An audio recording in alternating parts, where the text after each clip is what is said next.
Ever wonder if the battle between DirecTV and YouTube TV is like comparing a vintage car to a sleek new electric ride? Well, I've used both and trust me, there's more to the story than just a price tag. So you're thinking about ditching cable and getting into streaming. You've probably heard of DirecTV and YouTube TV, but which one really delivers? I've tested both in my everyday life and I'm here to give you the lowdown in under 90 seconds.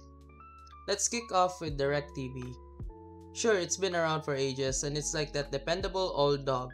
You get solid satellite TV, a decent channel lineup, and access to premium channels. But yeah, there's a catch. You'll be stuck with long-term contracts, installation fees, and oh, the weather. Don't get me started on how rain can totally mess up your signal.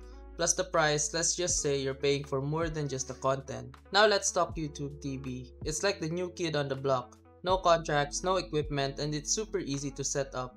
I love the smooth interface and the fact that I can access it on pretty much any device. The downside, it's got a bit of a price tag, but if you're getting all the popular channels, including sports and news, plus unlimited DVR, which, let's face it, we all need a backup plan for those late night binge sessions.